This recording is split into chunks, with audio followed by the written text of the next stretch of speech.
జగన్ నమ్మకం ఏంటి? ఇందాకనే చంద్రబాబు గారికి సంబంధించిన ఒక వీడియో పోస్ట్ చేశాను. 1 by 1 వస్తూ ఉంటుంటాయి.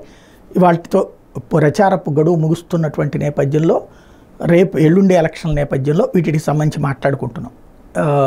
జగన్ నమ్మకం ఏంటి? తనిచ్చిన సంక్షేమ పథకాలు జనంలోకి వెళ్ళినాయి.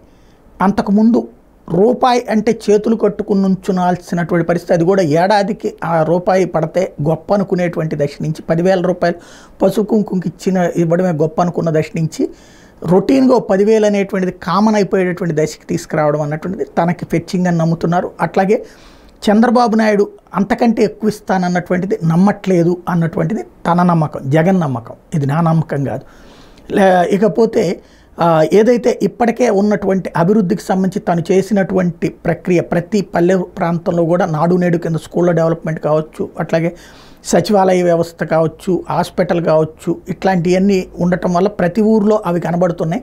తద్వారా అభివృద్ధి అన్నటువంటిది పల్లె ప్రాంతాన్ని టచ్ అయింది కాబట్టి వాళ్ళు ఓట్లేస్తారని నమ్ముతున్నారు. అట్లాగే మధ్యతరగతిలో ఎవరైతే చంద్రబాబు నాయుడు మధ్యతరగతిని నమ్ముతారు, మధ్యతరగతి బాబుని నమ్ముతారంటే బాబు కంటే తననే నమ్ముతారని జగన్ నమ్మకం. ఎందుకు అంటే 1,65,00,000 కుటుంబాలు ఆంధ్రప్రదేశ్లో ఉంటే 85 లక్షల కుటుంబాల వరకు మాత్రమే కేంద్ర ప్రభుత్వం రేషన్ ఇస్తుంది, లేదా కేంద్ర ప్రభుత్వం దృష్టిలో పేదవాళ్ళు. కానీ తన ప్రభుత్వంలో 1,45,000 కోట్ల మందికి ఇస్తున్నాడు జగన్. అంటే ఈ 60 లక్షల మంది కూడా మధ్యతరగతి.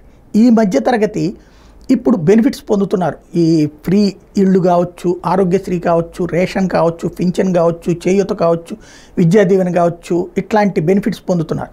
వాళ్ళు చంద్రబాబు వస్తే అది కూడా ఎక్కువ ఇస్తానన్నాడు కాబట్టి అనర్హుల పేరుతో వీళ్ళని తీసేస్తారని భయపడతారు.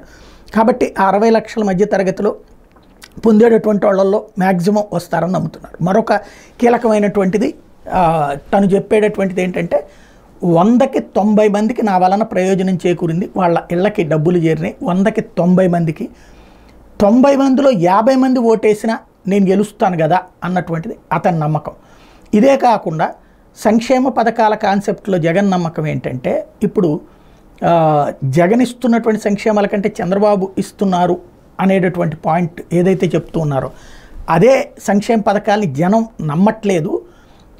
ఎందుకు నమ్మట్లేదు అంటే ఇప్పుడే ఇంత కష్టమైతే రేపు పొద్దున అది ఇంకెక్కడ సాధ్యమవుతుంది అని ఫీల్ అవుతున్నారు అన్నటువంటిది జగన్కి సంబంధించినటువంటి మరొక ఫీలింగ్. ఇవన్నీ తనకు అనుకూలమైతే షర్మిల వీళ్ళ వ్యవహారం కూడా తనకే సానుభూతి వచ్చిందని తను నమ్ముతున్నారు. అట్లాగే పవన్ ఎంతమంది కలిసి తనని టార్గెట్ చేస్తుండటం వల్ల కార్యకర్తల్లో ఒక యూనిటీ వచ్చింది. అట్లాగే సాధారణ ప్రజల్లో చర్చకు కారణమైంది. ఇవన్నీ కూడా తన విజయానికి దోహదపడతాయి అన్నటువంటి జగన్మోహన్ రెడ్డి నమ్మకం.